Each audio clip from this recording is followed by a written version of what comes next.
good morning. It is still technically morning and will be for probably another 10 or 15 minutes.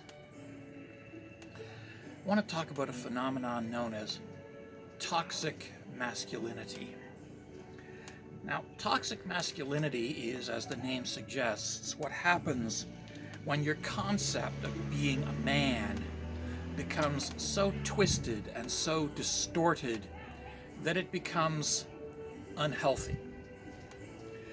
And when this happens, you start to do really stupid things for really stupid reasons in the pursuit of the idea of being a, quote, real man, so that people will know that you are a real man. And this leads to a lot of really bad practices that lead to, quite literally in some cases, to illness and death.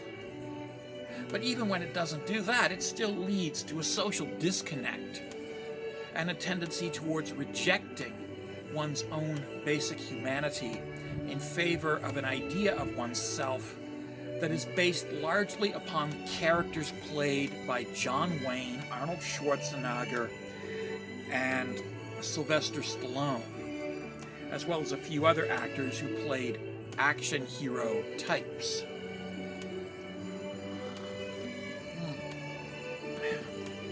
And the thing is, if you're trying to model yourself on characters played by action hero actors from Hollywood, you're not modeling yourself on anything healthy.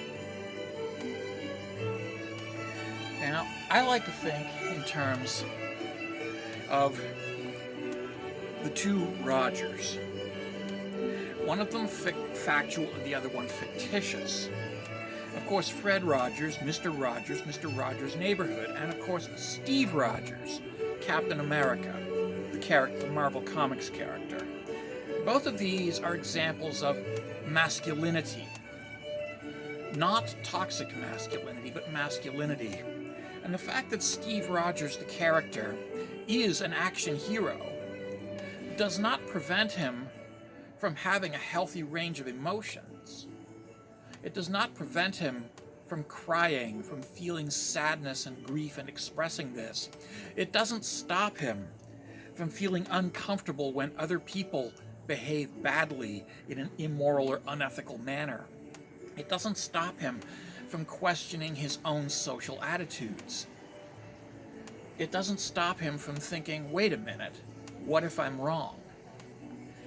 And it doesn't stop him from being gentle, sensitive, and caring. So in this way, Captain America is an awful lot like Fred Rogers of Mr. Rogers' Neighborhood.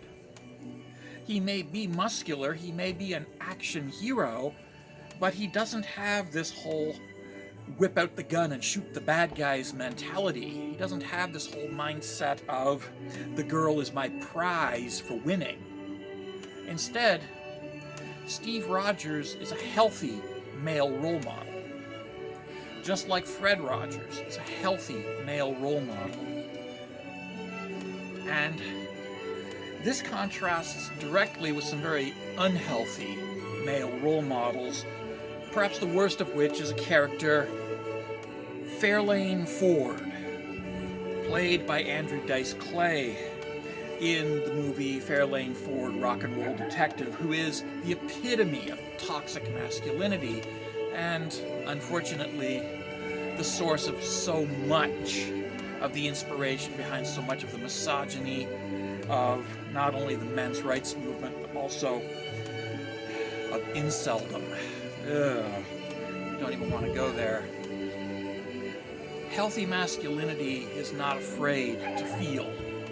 It is not afraid to care. It is not afraid to have a healthy range of emotions.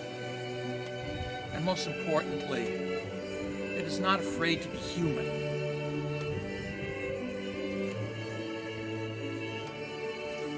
That is why it is not toxic. Something to think about.